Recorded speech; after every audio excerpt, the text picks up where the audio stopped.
akan bercerita tentang pengalaman bagaimana dapat kerjaan yang banyak mistis dan hantunya. Pada tahun 2002, saya berangkat dari Jakarta ke daerah Semarang. Letaknya daerah Simpang 5, Citraland. Sesampainya di kota Semarang, ya saya mulai awal bekerja dari menyeting alat saya hingga selesai alat saya berdiri. Pada hari Jumat, mulai awal kerja saya dan teman-teman saya di daerah Semarang. Namun, apa yang terjadi? Di saat bekerja pada waktu itu, pada hari Jumat, alat saya itu memang bagus, gak ada kendala, lancar. Tapi alat yang satu yang dipegang teman saya, banyak rintangannya, halangannya, sehingga alat rusak, gak bisa dioperasikan. Seminggu sudahlah kita operasiin alat, tetap alat yang dipegang teman saya tidak bisa beroperasi. Sehingga saya berkesimpulan, mungkin ada sesuatu hal yang ganjil yang bikin alat itu gak bisa dioperasikan. Yang akhirnya saya melaporkan tentang kejadian ini ke atasan saya untuk didiskusikan bagaimana cara memecahkan jalan keluarnya biar kerja bisa lancar. Pada hari Selasa, para pimpinan saya diadakan meeting untuk mencari jalan keluar bagaimana pekerjaan biar lancar. Akhirnya mendapat kesimpulan dari pimpinan akan diadakan mengundang kiai. Setelah mendatangi seorang kiai yang mungkin bercerita tentang kejadian apa yang di lokasi, kiai menyimpulkan akan datang pada malam Jumat Kliwon. Setelah udah sampai waktu malam Jumat Kliwon, dia datang kiai bersama santrinya ke tempat saya bekerja. Ya akhirnya kiai menerawang dan berkesimpulan di situ ada beberapa makhluk astral yang mengganggu dan yang nggak mengganggu juga ada. Di situ kalau nggak salah saya lihat dari kameranya Pak Kiai itu ada berapa ya? Ada 6 kalau nggak salah. Setelah mengadakan meditasi para kiai mas santrinya, terus menyarankan untuk semua pekerja yang ada di dalam disuruh keluar ke area parkir dan jangan mengosongkan pikiran. Yang akhirnya kita bersama teman-teman semua mengikuti gimana saran Pak Kiai. Kita ikut juga berdoa sama teman-teman di luar. Setelah itu baru sekitar pukul jam 12 malam, Kiai bersama santrinya mulai mengadakan untuk penangkapan makhluk yang mengganggu di lokasi pekerjaan saya.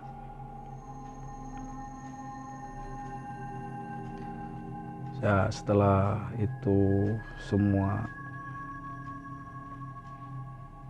sama kiai mas santrinya itu dari dalam digiring dan ditarik ke luar untuk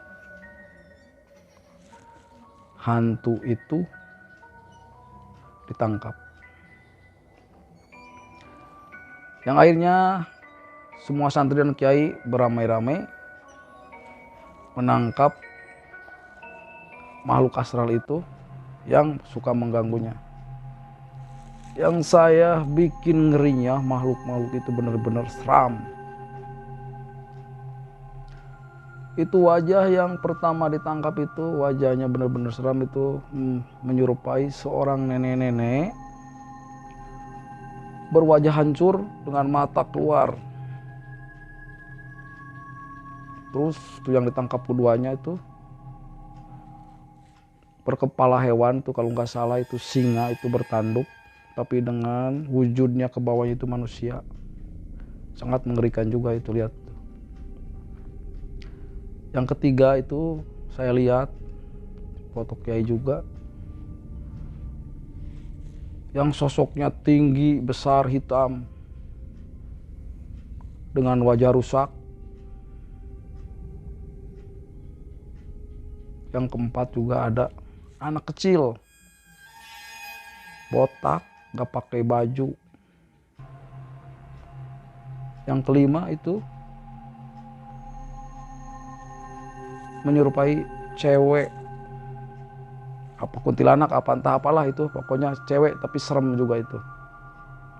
Yang akhirnya semua itu yang mengganggu ditangkap sama kiai mas santrinya, terus dimasukin ke apa, kendi itu dimasukin ke kendi.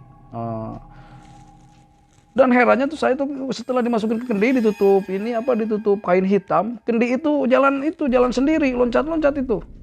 Nah, itu yang bikin heran saya tuh. Ya, akhirnya tuh proses itu penangkapan akhirnya alhamdulillah selesai.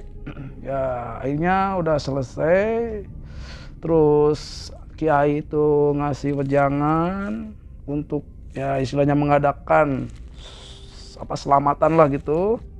Ya udah disetujui lah sama petinggi-petinggi itu ya, sama pimpinan kita.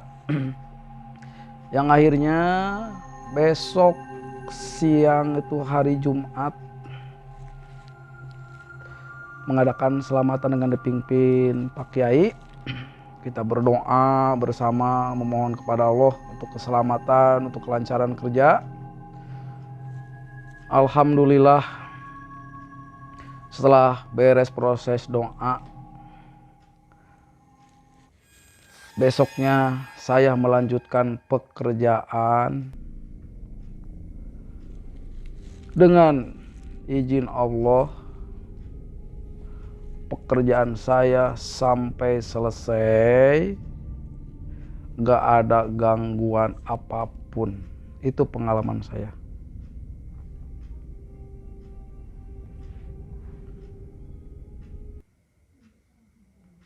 Oke, Mang Alek, saya sekarang mau bertanya ya. Ya, silahkan. Gangguan apa aja sih yang dialami saat bekerja sama teman-teman, Mang Alek? Ya, kalau masalah bekerja itu gangguannya alhamdulillah kalau sama orang itu nggak ada gangguan. Tapi gangguannya itu makhluk itu sama alat. Ya ibaratkan kita mulai ngoperasiin mesin itu nggak bisa operasi, nggak bunyi, terus itu apa alat kita itu yang diborpilin itu nggak bisa dicabut juga, itu gangguannya. Pada saat itu gangguan yang paling ekstrim tuh apa aja, Mang? Yang paling ekstrim yang bikin jantung kita copot waktu saya mau ngangkat casing, teman saya mau ngangkat casing. Casing itu kalau nggak salah ada 12 meter dari lubang itu. Maaf, Mang, saya potong dulu. Casing itu apa? Bisa dijelaskan? Ya casing itu ya kayak apa, pipa panjang itu 12 meter. Pipa panjang 12 meter mau dicabut. Padahal itu kosong, nggak ada isinya itu. belum ada isinya beton itu. Sebelahnya itu showroom motor, itu casing itu mau roboh dan mau jatuh, mau meniban itu beberapa mobil dan motor. Itu gangguan yang paling ekstrim itu.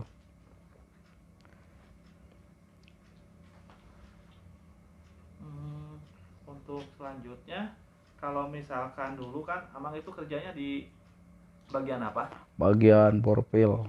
Parkir. Oke, itu yang paling jelas itu, yang paling serem itu emang wujudnya seperti itu. Ada kayak nenek-nenek, kayak yang kuntilanak gitu kan. Dia suka nampakin juga ke teman-teman Mamang saat bekerja. Ya kalau lagi bekerja itu kan, kalau penampakan kalau lagi bekerja itu nggak ada. Cuma kalau aura-auranya negatifnya itu memang terasa banget. Cuma itu saya tahu itu waktu sama kiai itu diperlihatkan itu wujud-wujud aslinya itu. Itu pengalaman saya yang benar-benar itu. Wujud aslinya diperlihatkan sama kiai itu. Tapi selama selama Amang kerja di sana, eh, kebanyakan anak kan kalau misalkan di sana itu mesin kan yang diganggunya, Ya. itu mesinnya gimana, seperti rusak atau apa gitu. Nah, diganggunya itu kita mulai itu waktu mau pengeboran. Itu sebenarnya itu belum dibor, belum nancep itu.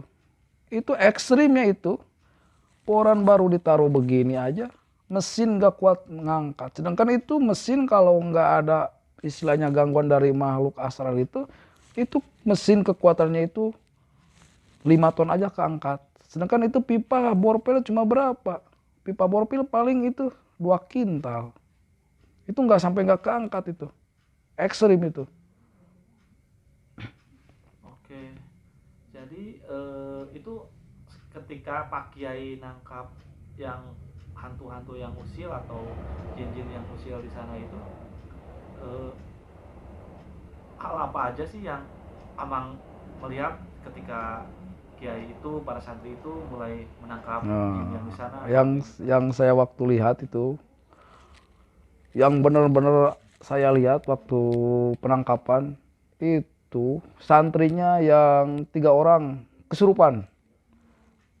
Masuk itu, makhluk itu masuk, nyampe itu kayak macan gitu. Itu yang masuknya itu makhluk yang tadi udah disebutkan, yang menyerupai macan itu masuk gitu ke santri itu, nyampe di itu di ruang parkir itu, nyampe ini kayak macan itu bergeraknya gitu, loncat-loncat kayak menggerem gitu suaranya tuh. Itu ekstrim banget itu waktu penangkapan itu. Eh, di daerah itu selain Amang yang bekerja, yang ngebor seperti itu, ada pekerjaan yang lain nggak, kayak seperti yang ngebangun sama kayak Amang, nggak di sana? Yang maksudnya yang melihat gitu. Enggak, maksudnya pekerjaannya Amang yang ngebor di sana, sama Oh. ada yang ngebangun gitu ke pinggir-pinggir atau. Oh, belum. Itu masih tanah kosong. Masih tanah kosong itu yang dikerjain sama saya berdua teman-teman, itu masih tanah kosong. Jadi belum ada yang membangunkan. Itu di depannya itu tempat rame. Kayak ini kan Citraland Hotel. Terus tempat perbelanjaan juga depannya itu. Jadi itu yang kosong cuma untuk bikin lapang gedung parkiran, mau dibikin 17 lantai untuk itu. Bisa diceritakan Mang, untuk yang ada kan namanya jin yang menyerupai manusia gitu ya. Ya. Kira-kira kalau bahasa Sundanya menyerupai jelma gitu kan. Hmm. Kalau misalkan itu ada nggak yang menyerupai teman, menyerupai satpam atau siapa? Nah, itu ada lagi ini, ceritanya begini. Emang sebelum itu ada penangkapan itu belum ada cerita ya. Tapi setelah penangkapan dilakukan sama Pak Kiai, besoknya itu security keamanan situ langsung cerita. Begini katanya. Saya itu waktu itu katanya bagian jaga gitu kan. Terus berdua kan shift siang sama shift malam. Nah, pas giliran dia itu bagian malam itu, pas dia datang ke situ itu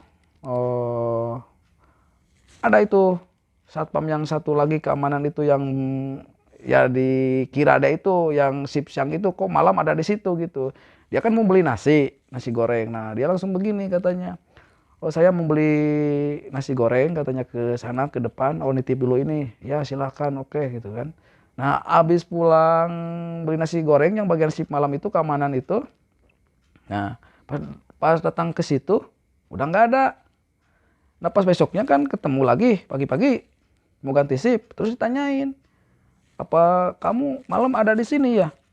Itu sampai keamanan yang satu itu bersumpah saya nggak pernah malam tuh nggak pernah kesini katanya. Terus yang kamu yang menyerupai kamu malam kesini siapa katanya gitu? Ya nggak tahu. Ya mungkin itu makhluk yang dari situ menyerupai keamanan itu. Itu yang pasti satpamnya kaget ya. Ya kaget juga, dia kaget juga, bener-bener kaget waktu itu. Kalau misalkan nih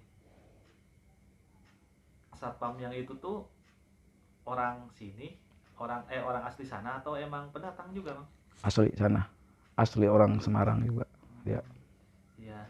Untuk cerita misterinya saya ucapkan terima kasih ya, Mama Ya. udah berbagi cerita mistis Iya, di sini, sama-sama. berbagi istilah nama, berbagi cerita horor untuk semua pemirsa YouTube yang ada di manapun berada gitu. Terima kasih atas waktunya ya Bang ya. Ya, Lain sama-sama. kali kita cerita lagi di next episode. Ya. Terima kasih untuk kawan-kawan channel YouTube. Silahkan di like, komen, dan subscribe.